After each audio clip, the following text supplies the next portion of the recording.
You know what? I'm going to just say it. Kareem Hunt is going to have a better year in total yards and efficiency than Nick Chubb. Hold on now, hold on now. Before y'all get mad at me, before the Chubb acts or the other Browns fans get mad at me, Quincy's coming with a hot take. Nah, hear me out, hear me out. I think it is very possible that Kareem Hunt has the best year of his career.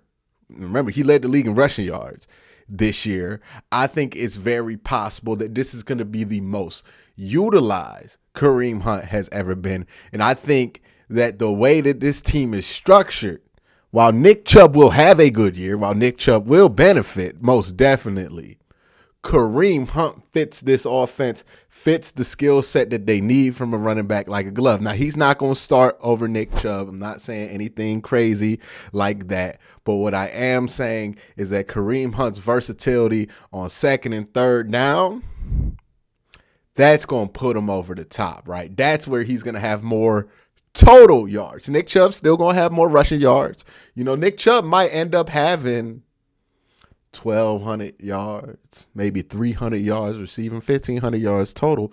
But I think Kareem Hunt can have maybe 800 to 900 rushing yards like Alvin Kamara does. And then you look at the receiving end and he's damn near 1,000 yards, if not at 900 to 800, right?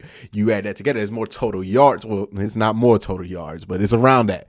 I think that's very possible for Kareem Hunt. Now, why is it that I think that, right? How can I justify this take?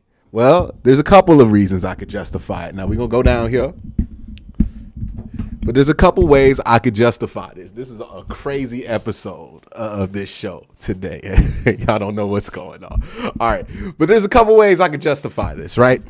One, Kareem Hunt is asked to do most of his damage on second and third down, right? That's when the Browns call on Kareem Hunt the most. What's going to happen this year on third and second down that did not happen last year, especially on second down, right? Last year on second and third down, teams were still playing the run. Why? Because Baker Mayfield at the end of the year especially was so bad. The passing game was so atrocious that you did not have to worry about it. Nobody was competent. And when nobody was competent in the passing game, that means 8 in the box. Can't really do much with that, right? But now with Deshaun Watson, you have a competent passing attack. Some might even say a really good one. You also have a dynamic threat at quarterback who can run. But most importantly, you have Kareem Hunt back there who can block, who can slide out, who could be the check down. And remember, one of the things that this is one of those famous clips about Baker, right? He missed the check down a lot. One of the things that Deshaun Watson is not bad at is finding his check down when he needs it, right? So he will find the check down. He will find Kareem Hunt to get those bonus yards that Kareem Hunt can get. But also, Kareem Hunt's going to benefit as a running back.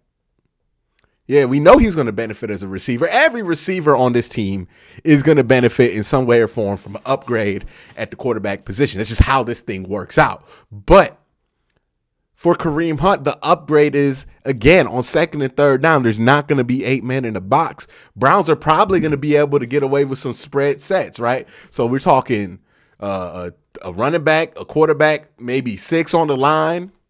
So when you have those numbers, when you have the defense spread, when you have them down to 6 in a box, who's the running back that you want in the game?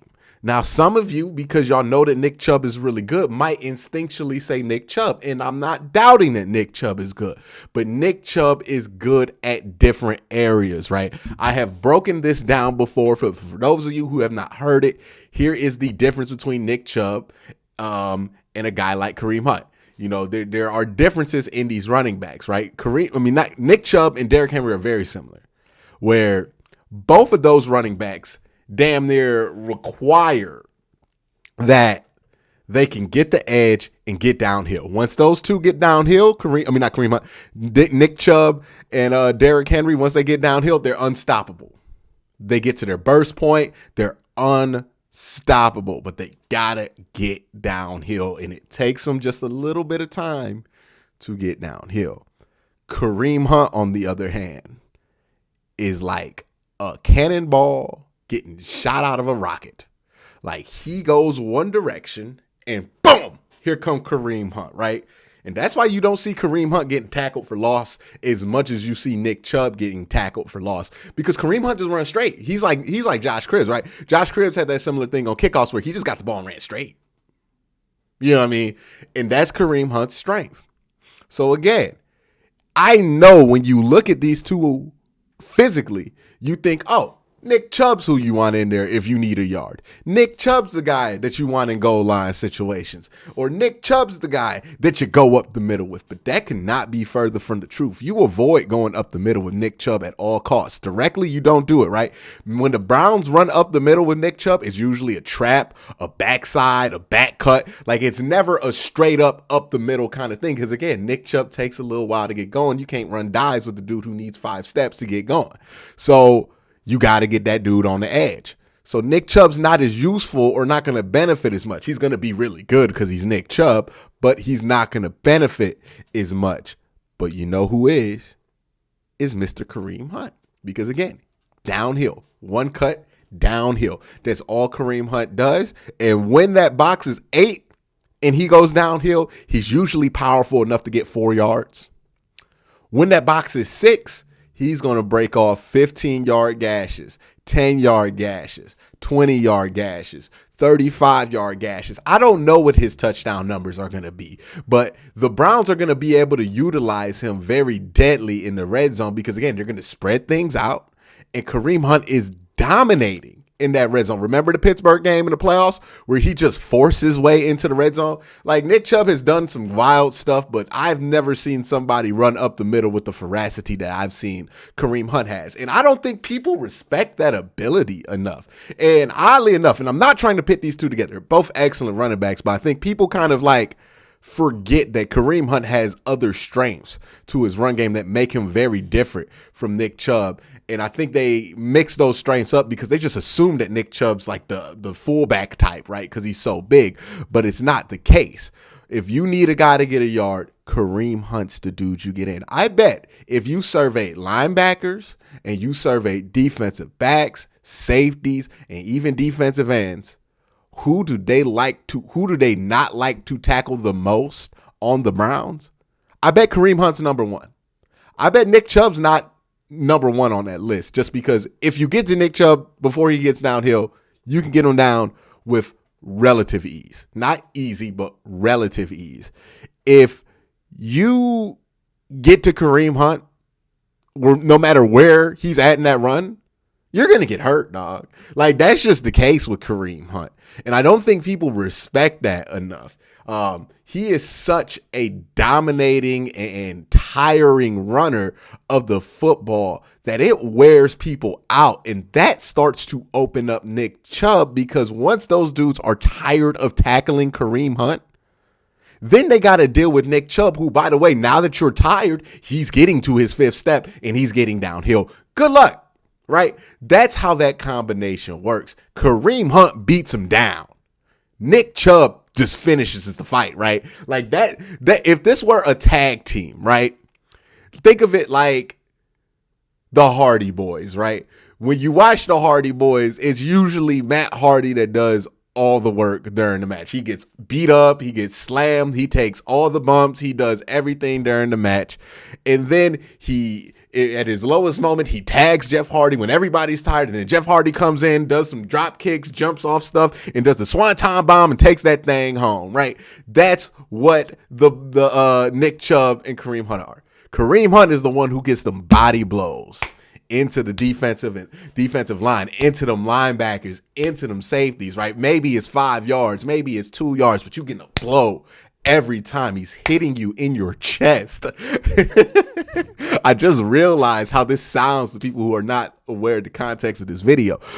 But that's what Kareem Hunt does. So by the time Nick Chubb comes around trying to wind up that haymaker, you are so tired and discombobulated, you don't even see the haymaker. Bam! Here come Nick Chubb. Boom! The knockout blow, right? Big Chubb's the heater, and Kareem Hunt's the dude who wears you out, right? That's how this tag team works. And since that's the case, I think Kareem Hunt's actually going to have more room to shine in this offense, just because now when he's getting those body blows in on the defense, it ain't going to be just 3 yards. It's going to be like 10 yards. It's going to be like 15 sometimes. Might even be 20. He might break off a couple of big ones. So his rushing production is going to become extremely more efficient. And it's going to make a tick up. And then also, he's such a good receiver that he's going to be open in the flat. He's going to be open as a check down. And now he has a quarterback who can find him in the check down. So that's going to get more efficient. That's going to get better. And then during the season, we're going to realize, hey, Kareem Hunt's really good in the red zone, because you know what Kareem Hunt's been excellent at his entire career as a Cleveland Brown? I don't know what he was in Kansas City, but I would assume it's the same. Really good in the red zone. I mean, freakishly good in the red zone, right? He has been a key red zone piece to a team that has had red zone issues for quite a while now. Now, having Deshaun Watson might change that, but Kareem Hunt's going to be a big piece of that, right? Because if you're at the 10-yard line and you run it with Kareem Hunt with 6 men in the box, you might just score right there. You see what I mean? You see what I mean? Kareem Hunt, keep your eye out for him. He might be the dude who benefits the most from having Deshaun Watson on this team, simply because it reduces the box. And if that box is reduced and all he has to do is go up the middle, they're going to be tired of Kareem Hunt, because Kareem Hunt, go watch Kareem Hunt highlights. If you don't believe me, you think I'm overreacting or over exaggerating, go watch Kareem Hunt. Don't even watch the highlights. Just watch Kareem Hunt, right? Go back in the game. Just watch every time 27 is out there and tell me which one of those dudes you feel like hurt more to tackle. And I'm not saying Nick Chubb doesn't hurt to tackle. I'm pretty sure it's not a fun thing to tackle Nick Chubb. But every time Kareem Hunt gets tackled, I feel it in my chest. I'm like, man, that sucks to tackle him, because he runs so hard and he does not stop on first contact and he doesn't go down ever easily. So that's why I think that this year will be the year of Kareem Hunt. We're going to learn to appreciate Kareem Hunt and everything that he can bring to this team, because I feel like he's going a little underappreciated. I feel like people are sleeping on him. When I hear stuff like Bengal fans telling me that their running back tandem of like what Joe Mixon and Chris Evans is comparable to the Cleveland Browns. When I hear Baltimore fans talk about two dudes who are coming off of ACL surgery are comparable to the Cleveland Browns. When I hear I ain't heard enough of Steelers fans, I'm gonna be honest with you. But when I hear all these teams in the league, just because they got a decent backup running back, right, think that they got Nick Chubb and Kareem Hunt, I feel like they sleeping on Kareem Hunt, because the reality of the Browns running back room is we got everybody else's good backup as our third stringer right now in D'Ernest Johnson. If he doesn't sign somewhere else, if he gets that tender here, he's a good second backup for everybody else. Nick Chubb and Kareem Hunt, two of the best. And we're going to learn, and I think we've appreciated Nick Chubb. I think everybody has grown. How could you not? He's excellent. But what we really going to learn to appreciate is how hard it is to tackle Kareem Hunt. And I feel like that's gone under the radar. He is one of the toughest dudes to tackle in the NFL. I would love to talk to linebackers for the Cleveland Browns about how they feel about tackling that guy at practice, because it seems like a load. But that's my thoughts. That's why I think Kareem Hunt is going to have a breakout year. He's going to have his best year of his career, and he's going to be the resurging star of this season that people feel like they could talk about comfortably. Because with a guy like Watson in there, with some competent quarterback play, Kareem Hunt's going to shine, because he just got to go up the middle and run hard. And if there's less people in that box, good luck. Good luck. It's hard when everybody was in there to tackle Kareem Hunt, let alone if that thing gets spread out a little. Good luck, man. Good luck. But that's my thoughts on why I think that. Let me know your thoughts down in the comment section below. But guys, thank you for watching. Y'all have a great day. Have a good night.